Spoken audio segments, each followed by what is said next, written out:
My name is Mariana and I'm 40 years old. I work as a medical assistant and have been married for 12 years. My husband John and I have two wonderful children, a son who's in third grade and a daughter who's in first grade. John and I met when he frequently visited the hospital where I work to handle sales. I was the one who always assisted him. At first, we only exchanged small talk, but when we discovered we had mutual friends, our connection deepened.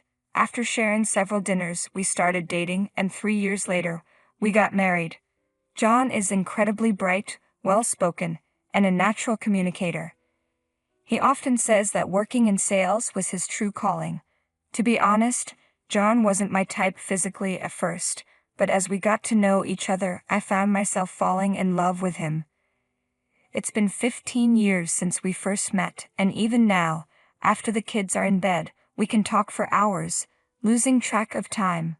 Our children, Patrick and Katie, have grown up wonderfully, and like their father, they are both talkative and full of life, making our home lively every day. I think we're a pretty typical family. John is also very hands-on with household chores. Sometimes he'll announce what he's cooking for dinner, like tonight's steak, and when he does, Patrick and Katie eagerly head off to school, excited for the day. John wasn't always a great cook. In fact, when we first met, he couldn't cook at all, but over time his cooking skills have improved, and I'm amazed at how much he's learned. The reason John handles dinner is because I'm often not home in the evenings.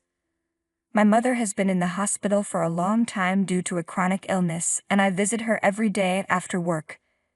Initially, I would rush home to prepare dinner, but one day John offered to take over. He told me, "I'll cook dinner and take care of the kids.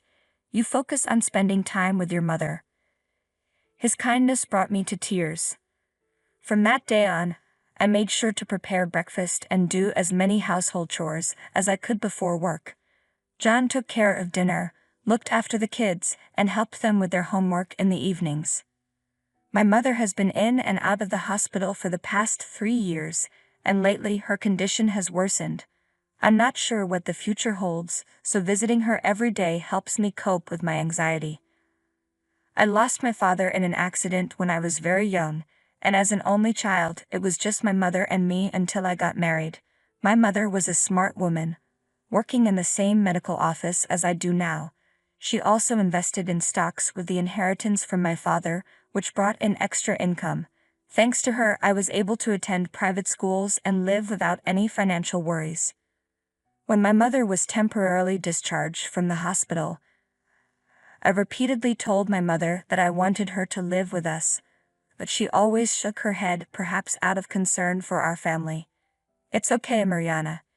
You worry too much. I'm better than you think," she would say each time I asked her to stay with us. Fortunately, my mother was able to manage her daily activities on her own and didn't require any nursing care. However, I was still anxious, so I made it a point to visit her every day, even after she was discharged from the hospital. Since I have to work, I could only visit her in the evenings on weekdays. During the day, my Aunt Michelle would visit her. Aunt Michelle is single and has been running a small restaurant since before I was born. As a little girl, I often went to eat dinner with my mother at Aunt Michelle's restaurant. When my mother was away at work, Aunt Michelle would take care of me and keep me company. During my rebellious phase, whenever I fought with my mother, I would run away to Aunt Michelle's place to cool down. I vividly remember how, over the food she cooked, our conversations would make me forget what I was angry about. In many ways, I feel like I was raised by both my mother and Aunt Michelle. Her cooking is amazing, and some of her regular customers have been coming to her restaurant since I was a little girl. Even after I got married, my family often visited Aunt Michelle's restaurant for meals. Then one day, I visited my mother at the hospital until just before visiting hours ended, and by the time I returned home, it was quite late. To my surprise, my mother-in-law was still at our place and the children were still awake, all 4 of them relaxing in the living room. "Oh, Mariana, welcome back. Were you visiting your mother at the hospital again today? You must be exhausted after such a long day," she greeted me. My parents-in-law live about a 5-minute drive from us. My mother-in-law, Rachel, doesn't bully or pick on me, but she can be quite stubborn, which makes it difficult for us to get along. Once she decides on something, she insists on having it her way and won't budge. When Rachel visits our home like this, it's usually because she wants money. My father-in-law, Craig, still has a job and works very hard, but we're not wealthy by any means. For the past few years, Rachel has asked us to send her $500 every month as living expenses. However, lately she has been coming over more often, asking for additional money whenever she claims to be in need. Today Rachel said she came to see her grandchildren, but I suspected she probably wanted money. After we made sure the kids were in bed asleep, Rachel turned to me and said, "I'm sorry, but I'm short on money again this month. Could you give me a little more?" John, frustrated, replied, "We've been giving you money for living expenses every month. My father is still working, so what are you spending all that money on?" "Don't be so angry," Rachel responded. "I'm getting old and I have medical bills to pay. Are you telling me not to go to the hospital? Besides, your father's salary has been reduced because of the recession." Every time she asks for money, John tries to reason with her, but Rachel never backs down. I've witnessed this exchange many times, but no matter what, my mother-in-law always finds an excuse and refuses to leave until we give her the money. I calmed my angry husband down and handed Rachel the $200 I had just found in my wallet. After giving her the money, John left to take a bath, so I walked Rachel to the door. "Thank you, Mariana, you're always so supportive," she said with a smile. Then, in an unusual turn, she asked, "By the way, how is your mother doing?" It was the first time Rachel had ever inquired about my mother, which caught me off guard. She had hardly ever visited her, so I wondered why she was asking now. Nevertheless, I replied, "Well, she's still the same. The doctors have told me this hospital stay is going to be a long one." Rachel nodded and then, to my surprise, bluntly asked, "Oh, I see. What will happen to your inheritance?" I was taken aback by her sudden question, so I responded, "What inheritance?" "What do you mean?" Rachel continued, "I was just wondering if you've already had those conversations with your mother. I believe she has a sister, right? You should talk to your mother about this matter now, before it's too late.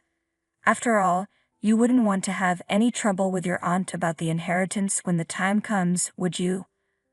Her words made me angry and irritated, so I replied firmly, "Don't worry. My aunt and I don't have that kind of relationship. There won't be any trouble." A few weeks later, John, who had taken the children to his parents' house for the holiday, came home in a panic. "Mariana, my mother bought a mansion near your workplace." "A mansion near my work? But that place is still under construction," I said, confused. Since we lived in the countryside, the mansion was quite conspicuous. Whenever we passed by the construction site, John and I would often wonder who would live in such a grand place. "What? Where did she get that kind of money?" I asked, completely baffled. Asked him in surprise. Where would she get that kind of money? John shook his head, clearly puzzled. "I have no idea. I questioned her a lot, but she wouldn't give me a straight answer. Maybe she's relying on my father's retirement money," he speculated. A thought crossed my mind. If Rachel can afford a mansion, does that mean we don't need to give her money for living expenses anymore? "Exactly," John agreed, his frustration growing. "It doesn't make any sense. If she has enough money to buy a mansion, she should have more than enough of her living expenses." We were both angry and irritated, realizing we had been giving Rachel money, believing she was in need. If she could afford a mansion, her claims of financial hardship were clearly false. John and I decided then and there that we would stop giving her money, no matter what she said in the future. Supposedly, her mortgage and deposit on the mansion had been approved, and it would be completed in 6 months. Rachel had told John she was thrilled about living in a mansion during her old age. But just a month after this conversation, my mother passed away. I was in shock because she had seemed well and healthy when I visited her the day before.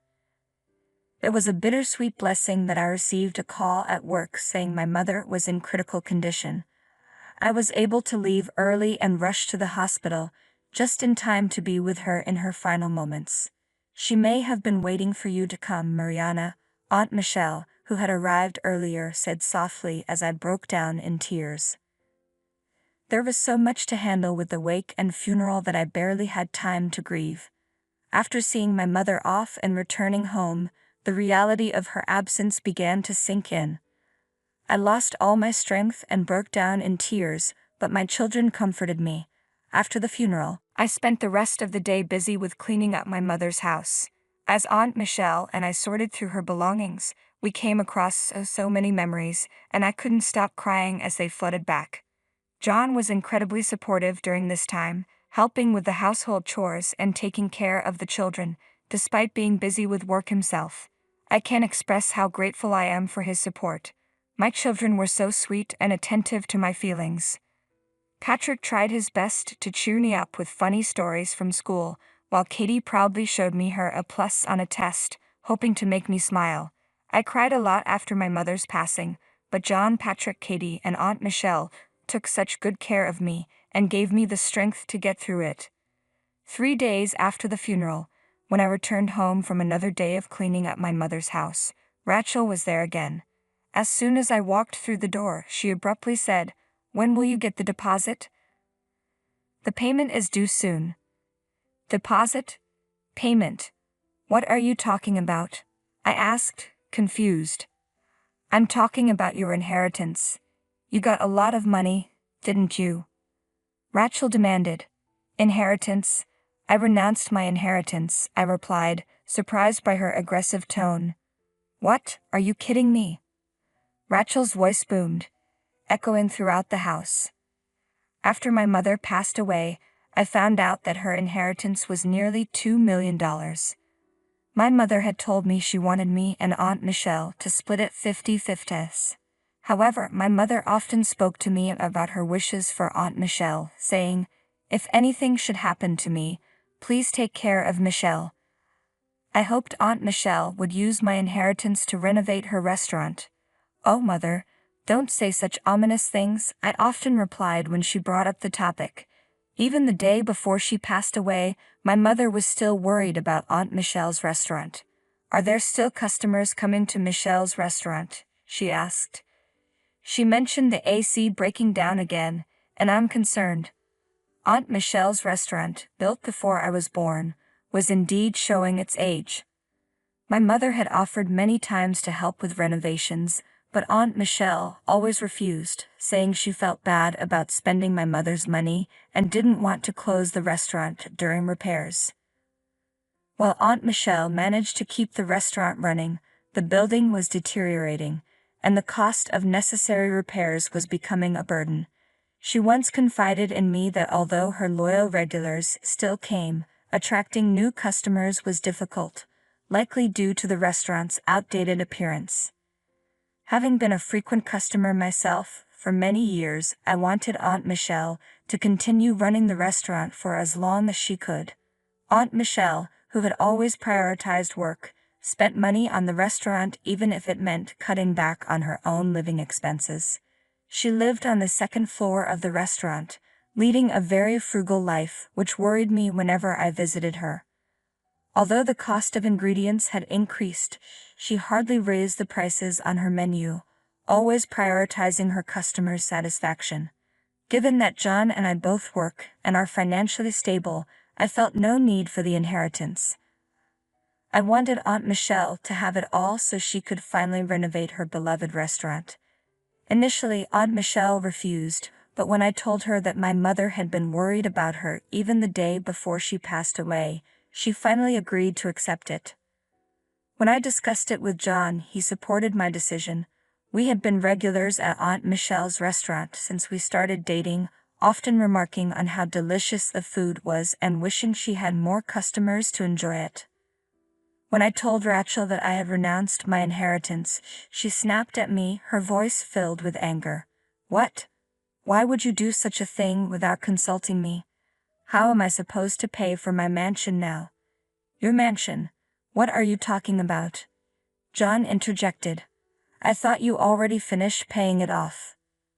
Rachel, clearly frustrated, retorted, the down payment is due in just a week. I've been waiting for your inheritance to come through. I couldn't believe what I was hearing. The idea that Rachel had bought a mansion expecting to use my mother's inheritance to pay for it was infuriating. What did you just say? Don't you dare bring my mother into this, I shot back, my voice shaking with anger. Even if I had received the inheritance, why would I pay for your mansion? This was the first time I had ever spoken so strongly to my mother-in-law, and tears of anger welled up in my eyes. Of course you should pay for my mansion. I'm your mother. Rachel yelled. You were so eager to get your mother's inheritance that you neglected your own family just to visit her. Her words were like a slap in the face. How could you say such a horrible thing? I never wanted anything like that. My mother didn't want it either. Please, just leave. I had only ever been concerned about my mother's well-being. I never once discussed inheritance with her. All I wanted was for her to live as long as possible. Thought that Rachel could claim any right to my mother's legacy was beyond infuriating. Mom, that's just plain rude, John said, his tone firm. Mariana never had any such idea in her head. And what did you do for her mother? You barely even visited her. I'm really disappointed in you. Please go home. We won't be supporting your living expenses anymore. Rachel's face twisted in anger as she spat out, You two are terrible children. I'm leaving. She stormed out of the house, slamming the door behind her. After she left, John turned to me, his expression filled with regret. I'm so sorry about my mother. I had no idea what she was thinking.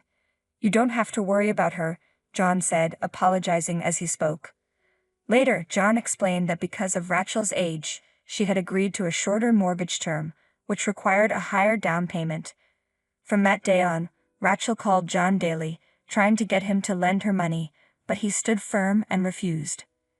As Rachel's demands became more persistent, John decided to talk to his father, Jeff, about the situation.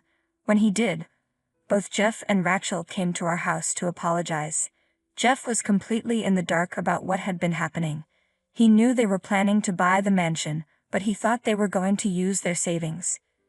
He also had no idea that John and I had been giving Rachel money for living expenses, or that she had been asking for even more. I was shocked to hear from Jeff that Rachel had told him she was coming to our house to help with household chores while I was away visiting my mother in the hospital, something she never actually did. Jeff had left the money management to Rachel and was surprised to discover that she had far less saved than he believed.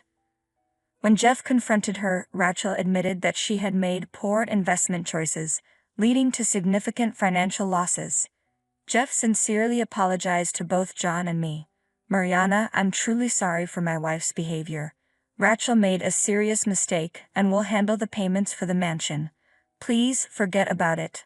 I'll also make sure she repays the money you both gave her, even if it takes some time, Jeff said. Turning to Rachel. Rachel, you need to apologize too. I'm sorry, Rachel mumbled, her voice small, lacking the forcefulness she'd shown before. It's all right if you're sincere, I replied, watching my mother-in-law shrink before my eyes. Despite the difficult situation, I felt a sense of relief. In the end, Rachel didn't have the money for the mansion's down payment. When she tried to secure a new loan, it was denied. Since Rachel had already given notice to move out of their current house and had nowhere to go, she and Jeff decided to downsize to a smaller apartment with lower rent. Rachel, who had never worked before, started working part-time to repay us. To lift our spirits, I took my family to Aunt Michelle's restaurant for dinner. Aunt Michelle excitedly told us that she had found a piece of land just around the corner and decided to build a new restaurant there instead of renovating the old one. I want my regulars to keep enjoying my food every day, she said with a smile, offering us a taste of the new dishes she plans to serve after the relocation. After the move, Aunt Michelle will live in the house where my mother used to live. The new restaurant will be completed in a year and we're all looking forward to it. Thank you so much. If anything ever happens to you, I'll be there for you. You can count on me, Aunt Michelle said seriously, her warmth evident. Her cooking has always been delicious, the same comforting taste I've known since childhood. Katie and Patrick love it too, and they were thrilled. As we enjoyed Aunt Michelle's food together as a family, I couldn't help but feel that my mother was smiling down on us from heaven.